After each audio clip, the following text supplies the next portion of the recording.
नमस्कार मित्रांनो, आज आम्ही पाहणार आहोत भगवद्गीता.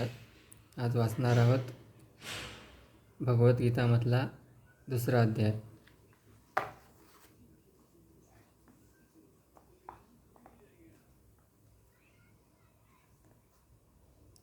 अध्याय दुसरा, सांख्ययोग, गीतेचे सार.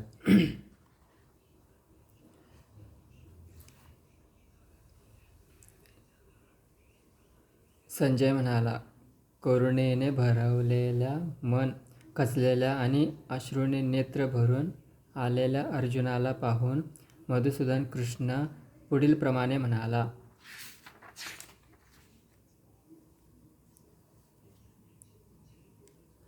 पुरुषोत्तम श्री भगवान म्हणाले, हे अर्जुन,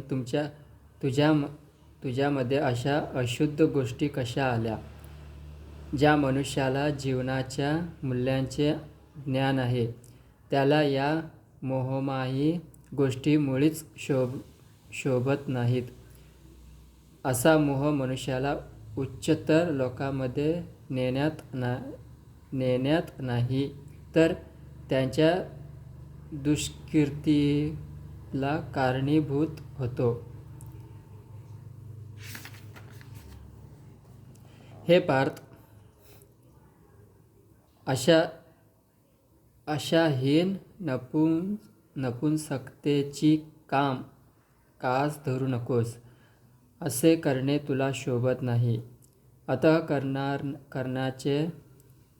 अंतःकरणाचे असे क्षुद्र दुबळेपणा सोडून दे आणि हे परंतप उठ.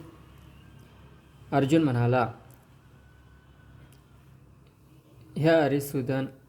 हे मधुसूदन, मला पूजनीय असणाऱ्या भीष्म द्रोणासारख्या शक्तींशी मी बाणांनी कसे काय युद्ध करू शकेन? महात्मासह असणाऱ्या माझ्या गुरुजनांना मारून जगण्यापेक्षा भिक्षा मागून जगणे अधिक श्रेयस्कर आहे. जरी त्यांना भौतिक लाभाची इच्छा असली तरी ते श्रेष्ठ आहेत. ज्यांची हत्या केल्यास आपले सर्व भोग रक्तरंजित होतील. ज्या गोष्टीवर विजय प्राप्त करणे की त्यांच्याकडून पराजित होणे, या दोन्हीपैकी कोणती गोष्ट अधिक चांगली आहे, हे आम्हाला कळत नाही. जर तुम्ही धृतराष्ट्रपुत्रांची हत्या केली तर आम्हाला जगण्याची आवश्यकता नाही. तरी देखील युद्धभूमीमध्ये ते आमच्या समोरच उभे आहेत. माझ्या दुर्बलतेमुळे मी माझ्या कर्तव्याचरणाविषयी गोंधळून गेलो आहे आणि माझी मन शांती नष्ट झाली आहे. अशा स्थितीत माझ्यासाठी निश्चितपणे सर्वात श्रेयस्कर काय आहे, यासंबंधी मी तुम्हाला विचारित आहे. मी तुमचा शिष्य आहे आणि तुम्हाला शरण आलो आहे. कृपा करून मला उपदेश करा.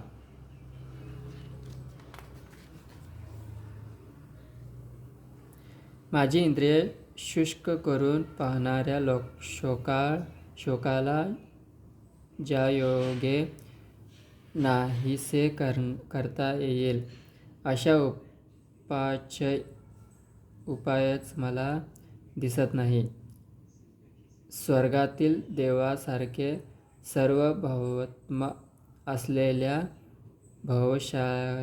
भवशाली तसेच निष्कंटक राज्य प्राप्त करून सुद्धा मला या शोकाचे निराकरण करता येणार नाही.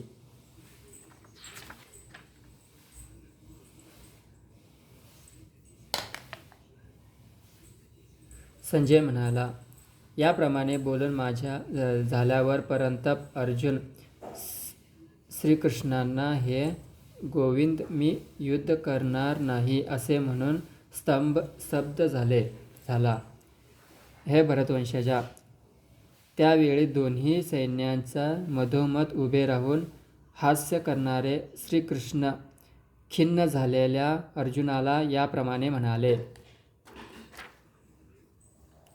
पुरुषोत्तम श्री भगवान म्हणाले, पंडिताप्रमाणे बोलताना तू जे शोक करण्यायोग्य नाही त्याविषयी शोक करीत आहेस. ज्ञानीजन जीविताविषयी तसेच मृताविषयी शोक करीत नाहीत.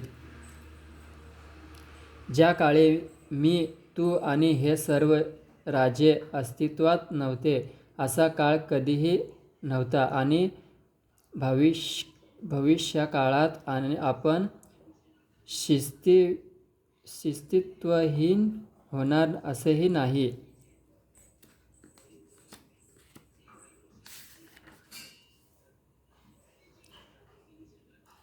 ज्याप्रमाणे देहधारी आत्मा अविचरतपणे या देहात बालपणापासून तरुणात आणि तरुण्यातून वार्धक्यात जात असतो, त्याप्रमाणे मृत्यूनंतर जीवात्मा दुसऱ्या देहामध्ये प्रवेश करतो. अशा स्थित्यांतरामुळे धीर मनुष्य गोंधळून जात नाही. हे कौंतेय, तात्पुरती उत्पन्न होणारी आणि काळांतराने विनाश पावणारी जी सुखदुःख आहेत ती हिवाळा आणि उन्हाळा यांच्या येण्या जाण्याप्रमाणे आहेत. हे भरतवंशजा, ती सुखदुःखे इंद्रियांना होणाऱ्या जाणीवेपासून निर्माण होतात आणि मनुष्याने ती क्षुब्ध न होता सहन करण्यास शिकले पाहिजे. हे पुरुषश्रेष्ठ अर्जुन, जो पुरुष सुख आणि दुःख यांना विचलित होत नाही आणि दोन्ही अवस्थेमध्ये स्थिर असतो, तो मोक्षप्राप्तीसाठी निश्चितपणे योग्य आहे.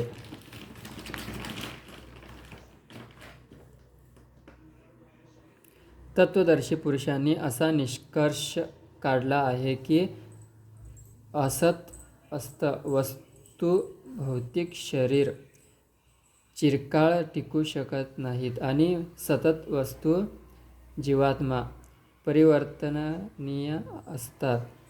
या दोन्हीच्या स्वरूपाचा अभ्यास करून तत्वदर्शी पुरुषांनी असा निष्कर्ष काढला आहे. जे संपूर्ण शरीराला व्यापून आहे ते अविनाशी आहे असे तू जाण. त्या अविनाशी आत्म्याचा कोणीही नाश करू शकत नाही.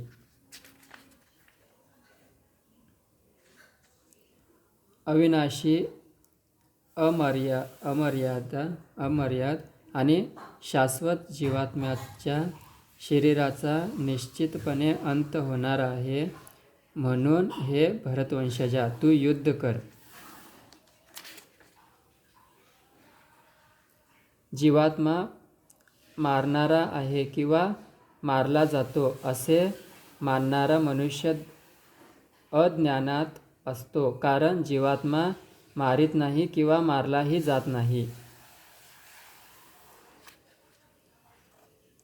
कोणत्याही काळी आत्म्यासाठी जन्मही नाही आणि मृत्यूही नाही. त्याचा जन्म झाला होता असेही नाही, त्याचा जन्म होतो असेही नाही आणि त्याचा जन्म होणार आहे असेही नाही. तो अजन्मा, सनातन, नित्य अस्तित्वात असणारा आणि पुरातन आहे. शरीराचा नाश झाला तरी त्याचा नाश होत नाही. हे पार्थ, आत्मा अविनाशी, शाश्वत, अजन्मा आणि अव्यापी आहे. हे जाणणारा पुरुष कोणाला कसा मारीन किंवा कोणाला कसा मारविल ज्याप्रमाणे मनुष्य जीर्ण वस्त्रांचा त्याग करून नवीन वस्त्रे धारण करतो, त्याप्रमाणे आत्मा ही जीर्ण आणि निरुपयोगी शरीराचा त्याग करून नवीन भौतिक शरीरे धारण करतो.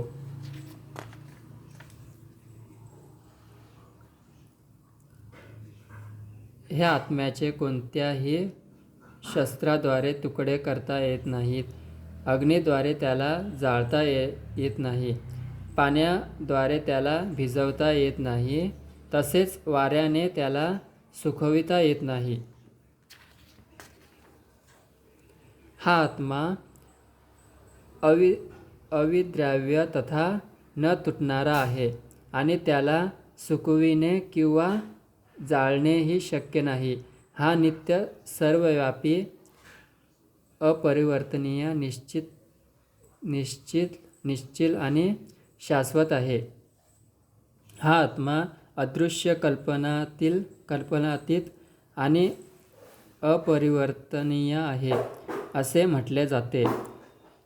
हे वास्तव जाणून तू शरीराविषयी शोक करू नकोस. तथापि आत्मा किंवा जीवनाची लक्षणे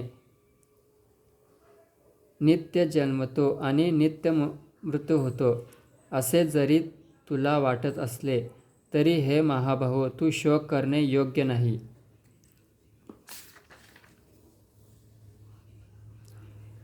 जो जन्मला आहे त्याचा मृत्यू निश्चित आहे आणि जो मृत्यू झाला आहे त्याचा जन्म निश्चित आहे. म्हणून स्वतःच्या अपरिहार्य कर्तव्यपालनात तू शोक करणे योग्य नाही. समस्त जीव प्रारंभी अव्यक्त असतात, मध्यावस्थेत व्यक्त असतात आणि विनाशानंतर पुन्हा अव्यक्त होतात. म्हणून शोक करण्याची काय आवश्यकता आहे? कुणी या आत्म्याकडे विस्मयकारक म्हणून पाहतात, कोणी त्याचा वर्णन अद्भुत म्हणून करतात आणि कोणी त्याच्याविषयी आश्चर्यकारक म्हणून ऐकतात. परंतु दुसरे असे आहेत की जे त्याच्याविषयी ऐकल्यावरही त्याला मुळीच जाणू शकत नाही. हे भरतवंशजा, या देहामध्ये जो वास करतो त्याचा कधीच वध होऊ शकत नाही. म्हणून कोणत्याही प्राणीमात्रांसाठी तू शोक करण्याची आवश्यकता नाही. क्षत्रिय या नात्याने तुझ्या विशिष्ट कर्तव्याचा विचार केला असता तू जाणले पाहिजेस की धर्मतत्वासाठी युद्ध करण्यापेक्षा श्रेष्ठ असे इतर कोणतेही कार्य मला नाही. या वास्तव तू संकोच करण्याची आवश्यकता नाही. हे पार्थ, प्रयत्न न करताही अशा युद्धाची संधी प्राप्त झालेले क्षत्रिय खरोखरच सुख आहे, कारण या संधीमुळे त्यांच्यासाठी स्वर्गाची द्वारे सहज उघडी होतात. मात्र तू जर धर्मयुद्ध करण्याचे आपले कर्तव्य केले नाहीस तर कर्तव्य करण्यामध्ये निष्काळजीपणा केल्यामुळे तुला निश्चितपणे पाप लागेल आणि याप्रमाणे योद्धा म्हणून तू आपले कीर्ती गमावशील. लोक नेहमी तुला तुझ्या अपयशाचे वर्णन करतील आणि सामान्य व्यक्तीसाठी दुष्कीर्ती ही मृत्यूपेक्षाही भयंकर असते. मोठमोठ्या महारथींनी, सेनापतींनी तुझ्या नावलौकिकांची आणि यशाची वाखाणणी केली आहे. त्यांना वाटेल की केवळ भीतीमुळे तू रणांगण सोडले आहेस आणि याप्रमाणे ते तुला तुच्छच समजतील. तुझे शत्रू अनेक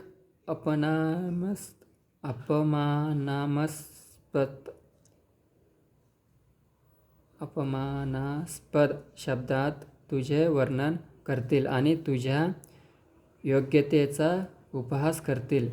याहून अधिक दुःखकर असे तुला काय आहे?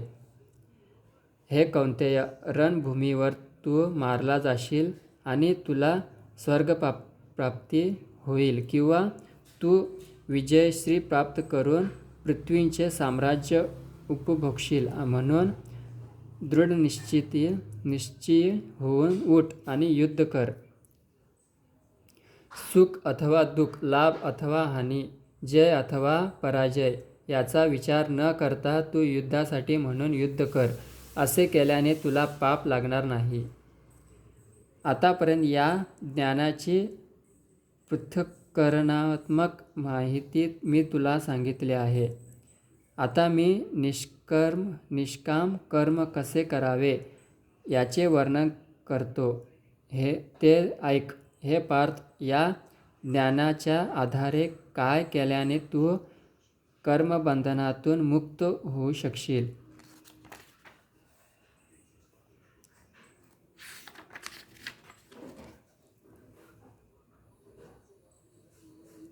या प्रयत्नात कोणतीही हानी किंवा ह्रास नाही आणि या मार्गातील अल्प प्रगतीनेही मनुष्याचे फार मोठ्या भयापासून संरक्षण होऊ शकते. या मार्गावर असणाऱ्यांची बुद्धी दृढनिश्चयी असते आणि त्यांचे ध्येयही एक असते. हे प्रिय कुरुनंदन, जे डळमळीत वृत्तीचे असतात त्यांच्या वृद्धीला अनेक फाटे फुटलेले असतात. अल्पज्ञ लोक वेदांमधील अलंकारित शब्दावर अत्यंत आसक्त असतात, कारण त्यांत स्वर्गामध्ये उत्पन्न होण्याकरिता निरनिराळे सकाम कर्मे, त्यापासून मिळणारा चांगला जन्म, शक्ती इत्यादींना मान्यता देण्यात आली आहे. ऐश्वर्यशाली जीवन आणि इंद्रिय तृप्तीची इच्छा असल्यामुळे ते म्हणतात की याहून अधिक महत्त्वपूर्ण असे काहीच नाही. जे लोक इंद्रिय तृप्ती आणि भौतिक ऐश्वर्य यावर अत्यंत आसक्त झालेले आहेत आणि त्यामुळे मोहग्रस्त झालेले आहेत, त्यांच्या मनामध्ये भगवंताची भक्तिमय सेवा करण्याचा दृढ निश्चय उत्पन्न होऊ शकत नाही. वेद प्रामुख्याने भौतिक प्रकृतीच्या 3 गुणांचे विवेचन करतात. हे अर्जुन, या 3 गुणांच्या पलीकडे स्थित हो, सर्व द्वंद्वातून मुक्त हो आणि लाभ तथा रक्षण यांच्या काळजीतून मुक्त होऊन आत्मपरायण हो. लहान विहिरीद्वारे होऊ शकणारी सर्व कार्ये मोठ्या जलाशयाकडून त्वरित होऊ शकतात. त्याप्रमाणे ज्या ज्ञानी मनुष्याला वेदामागचा हेतू माहीत आहे, त्याला वेदांशी संबंधित असलेली सर्व कार्ये सहजपणे प्राप्त होतात. आपले नियत कर्म करण्याचा तुला अधिकार आहे, पण कर्मफळावर तुझा अधिकार नाही. आपल्या कर्मफळास आपण कारणभूत आहोत असे तू कधीही समजू नकोस. तसेच आपले कर्तव्य न करण्यामध्येही तू आसक्त होऊ नकोस. हे अर्जुन, यश आणि अपयशावरील संपूर्ण आसक्तीचा त्याग करून समभावाने आपली कर्मे कर.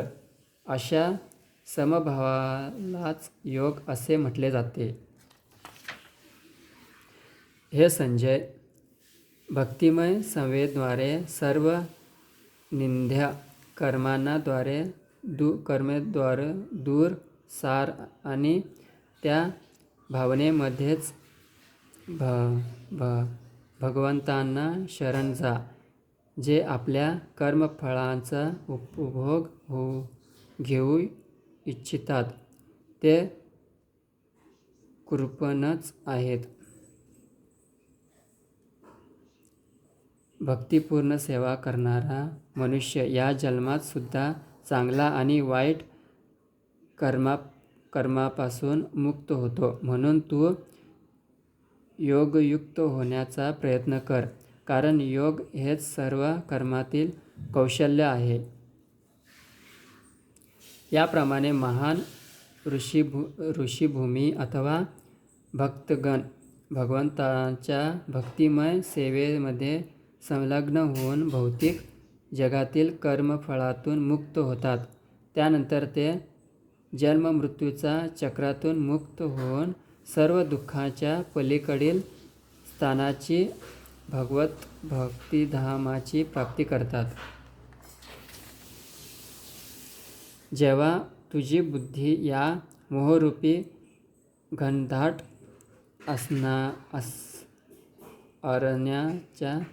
अरण्याच्या पलीकडे जाईल, तेव्हा तू ऐकलेल्या सर्व विषयी आणि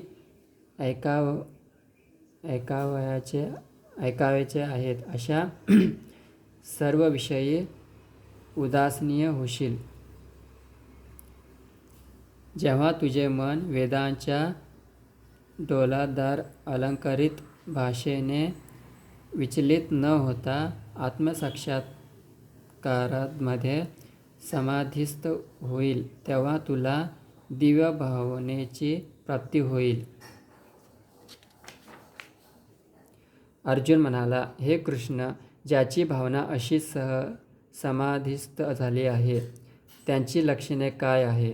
तो कसा आणि कोणत्या भाषेत बोलतो आणि तो बसतो कसा आणि चालतो कसा?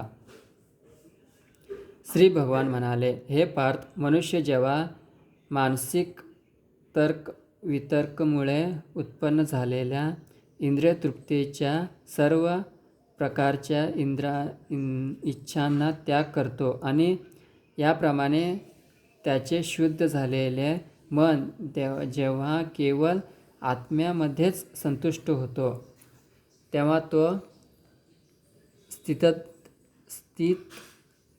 स्थितप्रज्ञ अर्थात विशुद्ध दिव्यावस्थेत स्थित झाला आहे असे म्हटले जाते.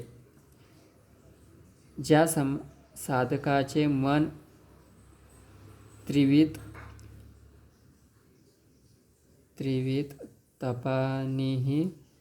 तापांनीही विचलित होत नाही किंवा सुखांनी हर्षोल्हासित होत नाही, तसेच जो आसक्ती, भय आणि क्रोध यापासून मुक्त झाला आहे, त्याला स्थिर मन झालेला मुनी असे म्हटले जाते. या भौतिक जगतात जो कोणी शुद्ध अथवा अशुद्ध गोष्टींच्या प्राप्तीपासून प्रभावित होत नाही आणि जो अशा प्राप्त शुभाशुभ गोष्टींची स्तुती अथवा निंदाही करीत नाही, तो पूर्ण ज्ञानामध्ये दृढपणे स्थिर झालेला असतो. ज्याप्रमाणे कासव आपले अवयव आपल्या कवचात आवरून घेते, त्याप्रमाणे आपल्या इंद्रियांना इंद्रियाविषयीपासून आवरून घेणारा मनुष्य सर्व चेतनेमध्ये दृढपणे स्थिर होतो. देहधारी जीवात्मा जरी इंद्रियोपभोगापासूसून निवृत्त झाला तरी त्याची इंद्रियविषयांची गोष्टी राहतेच, परंतु उच्चतर रसाचा अनुभव घेऊन अशी विषयिक कार्ये थांबविल्यास त्याची चेतना स्थिर होते. हे अर्जुन, इंद्रिये इतकी प्रबळ आणि इच्छुंखल आहेत की इंद्रियांना नियंत्रणात ठेवण्याचा प्रयत्न करणाऱ्या विवेकी पुरुषाला मनाला सुद्धा ती बलपूर्वक ओढून नेतात. जो इंद्रियांना पूर्णपणे वश करून त्यांचे संयमन करतो आणि आपली भावना माझ्यामध्ये दृढपणे स्थिर करतो, त्याला स्थिर बुद्धियुक्त मनुष्य असे म्हटले जाते.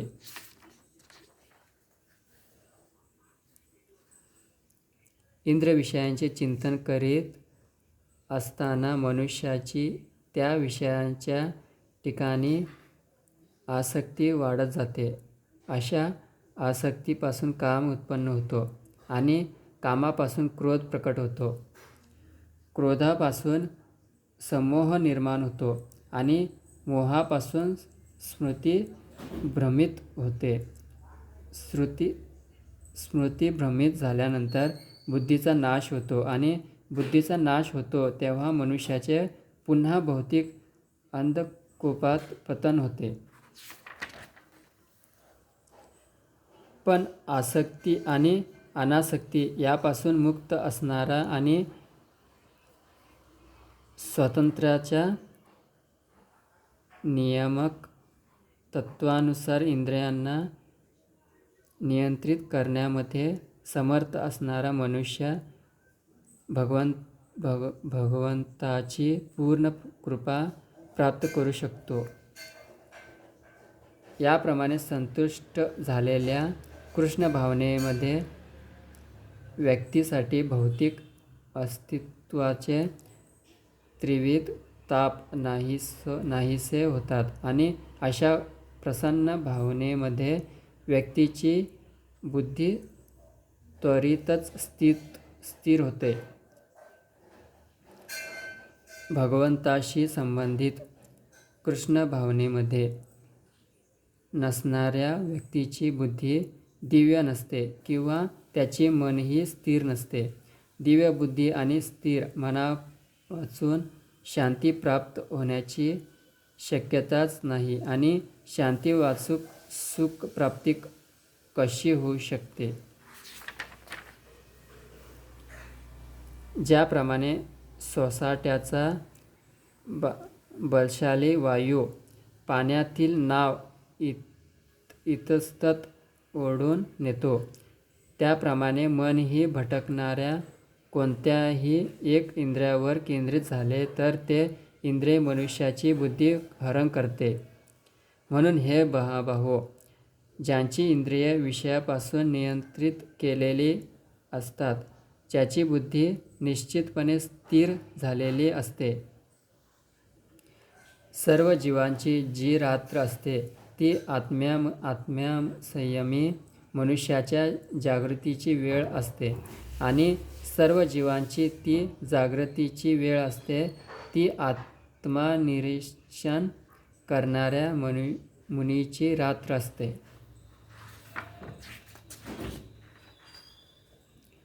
समुद्र पाण्याने भरत असूनही शांत असतो, त्याचप्रमाणे जो मनुष्य समुद्रात अव्यवहितपणे प्रवेश करणाऱ्या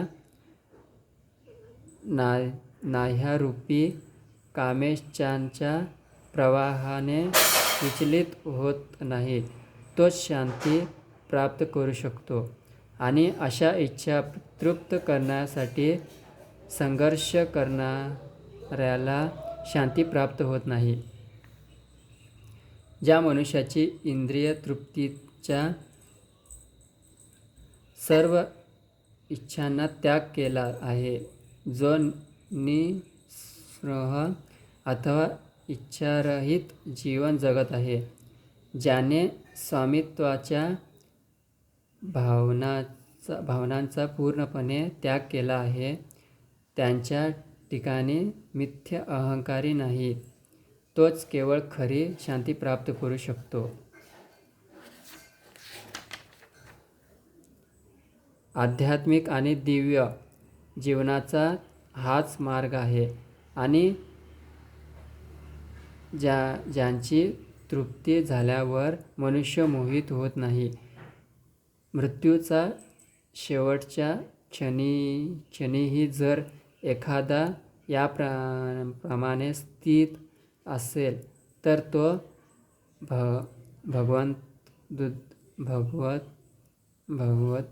धामात प्रवेश करू शकतो. नमस्कार मित्रांनो, आता आपला दुसरा अध्याय संपलेला आहे. काय चुकलं असेल तर माफ करा. नमस्कार, धन्यवाद.